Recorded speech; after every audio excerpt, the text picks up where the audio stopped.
Amados e amadas irmãs, que a paz do Senhor Jesus sempre com vocês, a paz do ressuscitado, vivo, presente, que caminha conosco. E hoje nós queremos relembrar um fato maravilhoso do Evangelho de Lucas, quando os discípulos caminham para Emaús desesperados, perderam a esperança e não se dão conta que com eles caminha alguém diferente. Não reconhecem. Será que conosco não pode acontecer a mesma coisa? Estamos caminhando e não nos damos conta que tem alguém conosco? Certamente. Queremos pedir esta graça de estar com os olhos e o coração aberto para reconhecer o ressuscitado que caminha sempre, cada dia, com cada um de nós. Por isso vamos rezar em nome do Pai, do Filho e do Espírito Santo. Amém.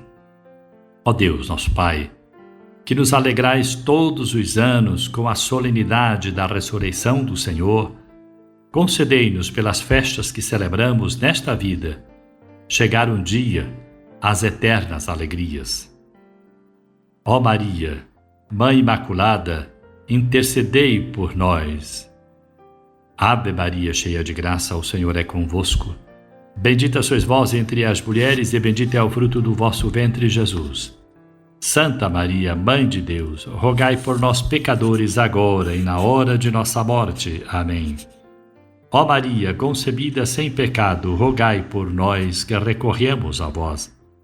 A palavra hoje é de Lucas, o capítulo 24, de 13 a 35. O primeiro dia da semana depois os discípulos de Jesus iam para um povoado chamado Emaús, distante 11 quilômetros de Jerusalém. Conversavam sobre todas as coisas que tinham acontecido. Enquanto caminhavam e discutiam, o próprio Jesus se aproximou e começou a caminhar com eles. Os discípulos, porém, estavam como que cegos e não o reconheceram. Então Jesus perguntou: "O que ides conversando pelo caminho?" Eles pararam com o rosto triste e um deles, chamado Cleofas, lhe disse: "Tu és o único peregrino em Jerusalém que não sabe o que lhe está acontecendo nesses dias?" E ele perguntou: "O que foi?" Os discípulos responderam: "O que aconteceu com Jesus, o Nazareno, que foi um profeta poderoso em obras e palavras diante de Deus e diante de todo o povo. Nossos sumos sacerdotes e os nossos chefes entregaram para ser condenado à morte e crucificaram. Nós esperávamos que ele fosse libertar Israel, mas apesar de tudo isso, já faz 3 dias que todas essas coisas aconteceram. É verdade que algumas mulheres do nosso grupo nos deram um susto. Elas foram de madrugada ao túmulo e não encontraram o corpo dele. Então voltaram dizendo que tinham visto anjos e que esses afirmaram que Jesus está vivo. Alguns dos nossos foram ao túmulo e encontraram as coisas como as mulheres tinham dito. A ele, porém, ninguém o viu." Então Jesus lhes disse: "Como sois sem inteligência e lentos para crer em tudo o que os profetas falaram? Será que o Cristo não deveria sofrer tudo isso para entrar na sua glória?" E começando por Moisés e passando pelos profetas, explicava aos discípulos todas as passagens da Escritura que falava a respeito dele. Quando chegaram perto do povoado onde iam, Jesus fez de conta que ia adiante. Eles, porém, insistiram com Jesus, dizendo: "Fica conosco, pois já é tarde e a noite vem chegando." Jesus entrou para ficar com eles, e quando se sentou à mesa com eles, tomou o pão, abençoou, partiu e lhe distribuía.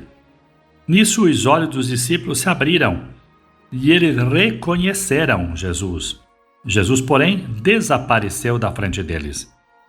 Então um disse ao outro: "Não estava ardendo o nosso coração quando ele nos falava pelo caminho e nos explicava as Escrituras?" Naquela mesma hora, eles se levantaram e voltaram para Jerusalém, onde encontraram os 11 reunidos com os outros. E estes confirmaram: realmente o Senhor ressuscitou e apareceu a Simão. Então, os dois contaram o que tinha acontecido no caminho e como tinham reconhecido Jesus ao partir o pão. Palavra de salvação, glória a vós, Senhor. Meus irmãos, Lucas nos mostra como o Senhor ressuscitado está presente ainda hoje na nossa vida, que podemos encontrá-lo sempre. São 2 peregrinos que simbolizam a caminhada de todos nós. O caminho Não reconhecemos, passamos para o reconhecimento. Os discípulos estão se afastando de Jerusalém. É um povoado não muito distante. Falam daquilo que sufoca a própria alma, falam da tristeza, da perca, da frustração, da perda da esperança de uma libertação que morre e que morreu naqueles dias. Um coração desesperado. Certamente o coração deles também é o nosso coração. Está morto, frio, enrijecido, preocupado, magoado, triste, com tudo aquilo que estamos vivendo.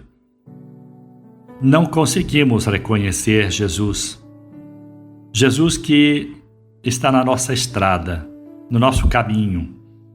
Como na estrada de Emaús, ele aquece os corações. Será que o nosso coração não ardia quando ele falava?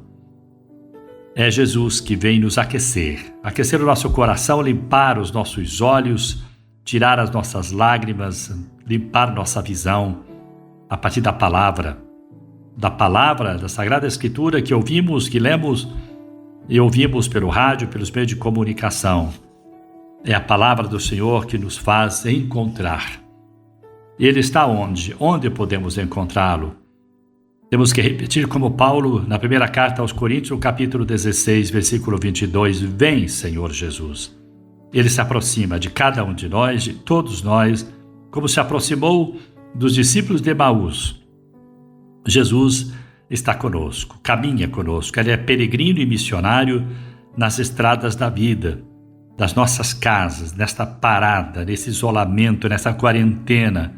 Aqui está o Senhor Jesus. É este o lugar, é esta a estrada que Ele faz com cada um de nós ao partir o pão, ao ouvir a sua palavra, ao estar juntos. Ali está o Senhor, é o Deus conosco, é o Emanuel, é o Deus amor, é a vitória sobre a solidão e a morte, é o diálogo total, é o encontro pleno. Ele permanece sempre conosco. É nessa presença viva do Senhor Jesus, como os discípulos que reconheceram ao partir o pão, ao ouvir a sua palavra, que essa presença viva do Senhor entre nós nos ajude a caminhar com esperança, a limpar do nosso coração toda a tristeza e abrir toda a lágrima dos nossos olhos. Que Deus, nosso Pai, tenha misericórdia de nós e nos faça encontrar sempre o Senhor Jesus. Em nome do Pai, do Filho e do Espírito Santo. Amém.